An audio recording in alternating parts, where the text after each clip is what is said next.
Hey everyone, this is Patrick from Heavy Therapy, and I wanted to do a response video to Kellen over at Killing for Company. Kellen recently uploaded a very compelling, interesting, thoughtful video about can you be a metalhead and an audiophile. And yeah, very interesting video. Please go watch it before you watch mine.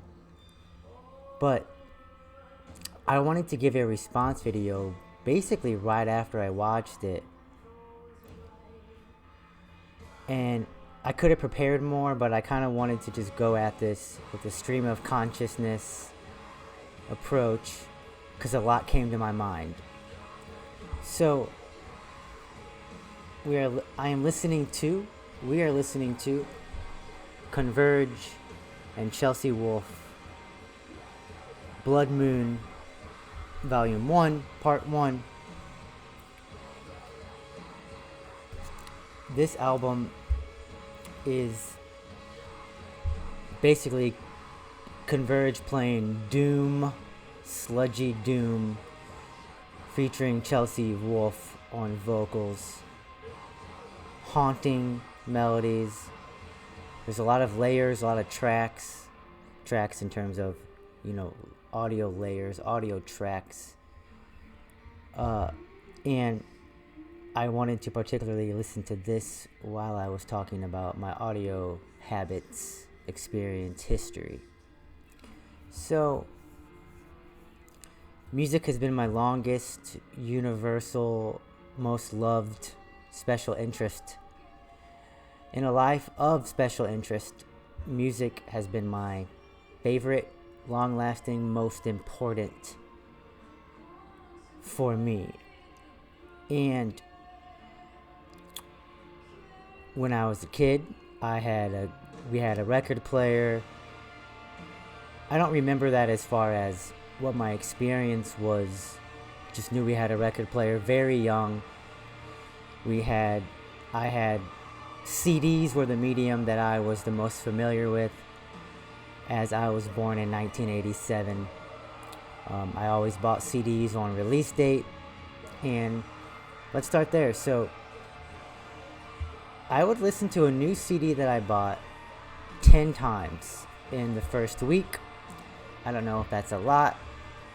It's not a lot. I don't know if it's common, but for me, 10 times, headphones, reading the lyrics in my car, and then more headphones experience. I had a little radio stereo system in my room. I would play these albums while I was playing video games, while I was just laying in bed. So hopefully it should be said, right?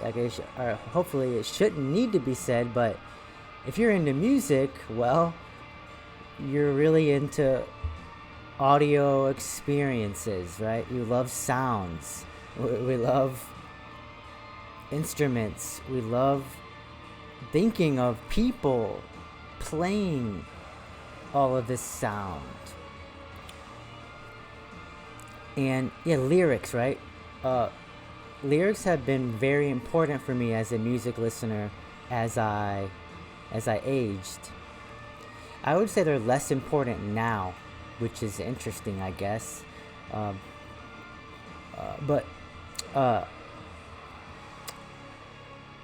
So I collected a lot of CDs. There was a time when I stopped collecting CDs and I sold my soul to the digital audio gods, right? Spotify. Let me back up a tiny bit.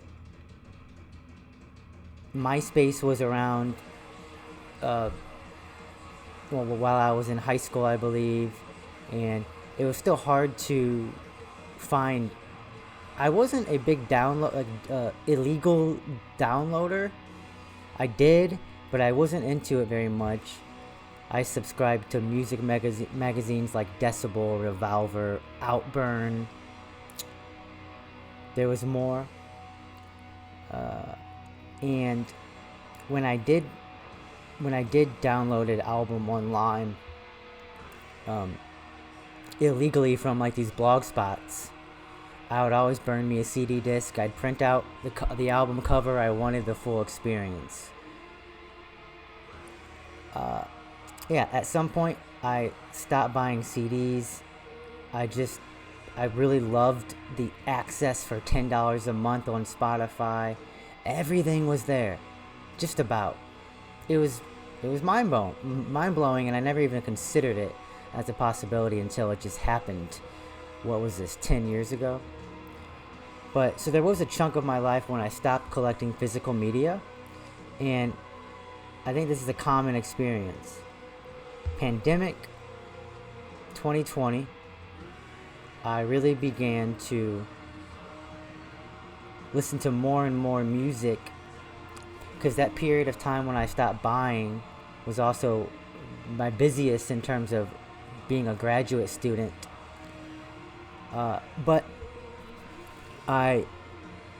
And this was just digital at the time, as far as I just knew I wanted to spend more and more time with music once again, like I did in my teens and then early to mid 20s. And so over the last few years I started, and then I wanted to collect physical, and I wanted that to be vinyl. And yeah, I've collected a lot of vinyl in a short period of time. I've got back into collecting CDs, and I now also collect tapes. Tapes are cheap. It's fun to have demos and EPs on tapes for some reason for me. Again, they're cheap. And I will just say, diving back into the physical buying world has made me just totally hooked and obsessed again. But yeah, there is this trade-off of really collecting, trying to catch up, for me, death metal is my favorite genre. Discovered it relatively late in life. I do have a video where I discussed, discovering death metal early on, but not like really thinking about it as a genre of interest. Just I knew a couple bands, In Flames, Gojira, Arch Enemy. But at the same time, diving deep into the history of metal and collecting, I have bought a lot. I don't listen to the same album as much as I used to. And I'm at that moment where, like Kellen said, I am in no way, shape, or form close to stopping buying records. I cull records. I trade records. I sell records if I took a chance on them and didn't really like them. I know that can backfire because you're just in a certain mood. But collecting and having a limited income, a limited budget, has focused on what do I want to listen to. And thinking of me as a listener now and in the future, which is hard, but what kind of musical experiences do I want to hear on vinyl?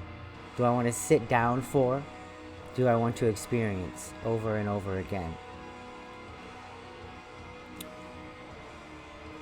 I don't just buy albums that necessarily qualify for that, but that is my goal, my primary goal. Buying vinyl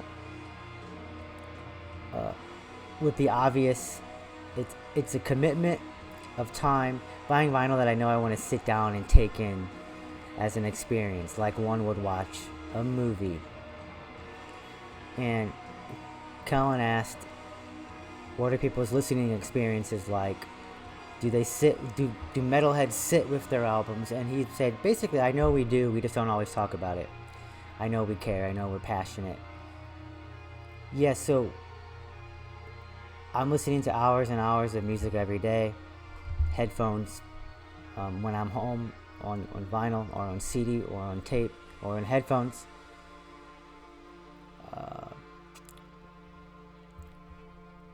I took the same journey that Kellen did over the last year or so, year and a half.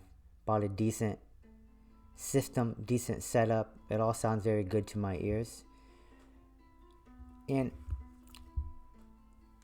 I do want to show only a couple albums.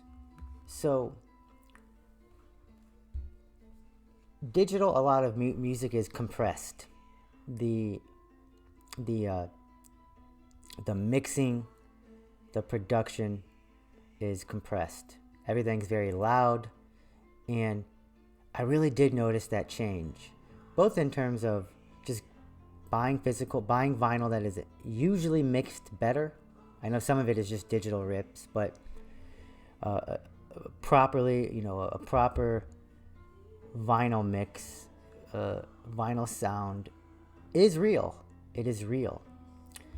So, combination of going back, listening to more underground stuff, less of that loudness issue, older stuff, way less of that loudness issue, and I do think there's been a feeling that has changed when I exited my digital only journey.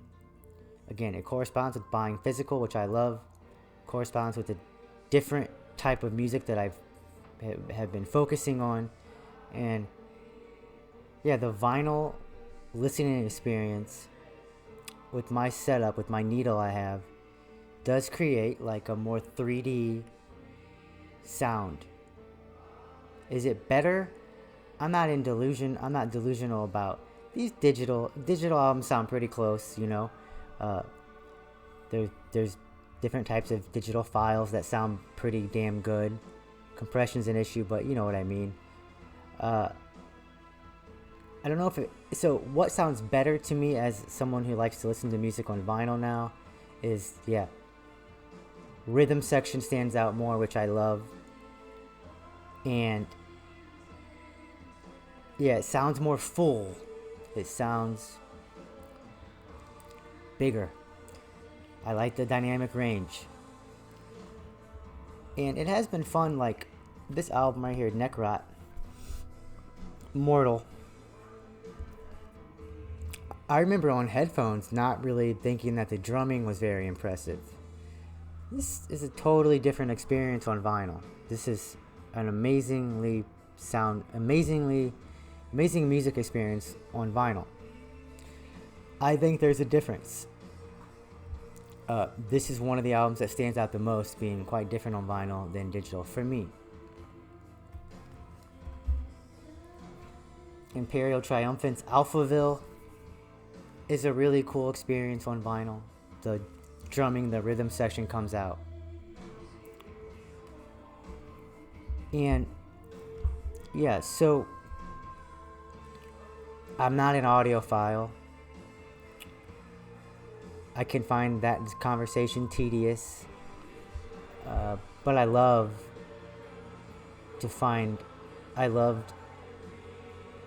audio experiences. I love music. I love sounds. I, of course, want to hear my music.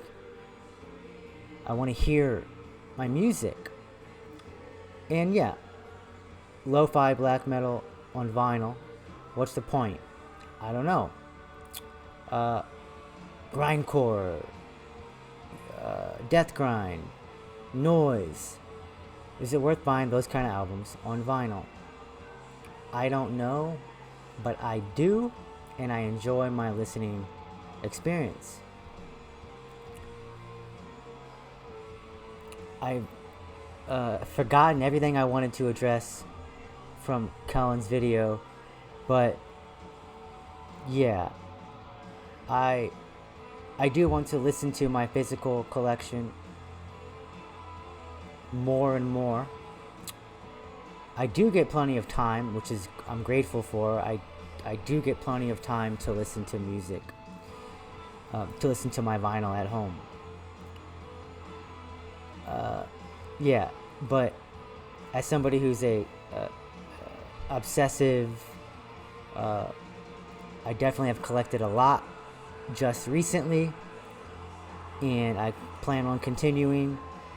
But it is really cool to always take time to step back, put on an album I've heard 4 or 5 times, and listen to it for number 6, number 7, number 8 time on vinyl, and love getting more familiar with it, it's a learning experience to learn how to listen to death metal and black metal.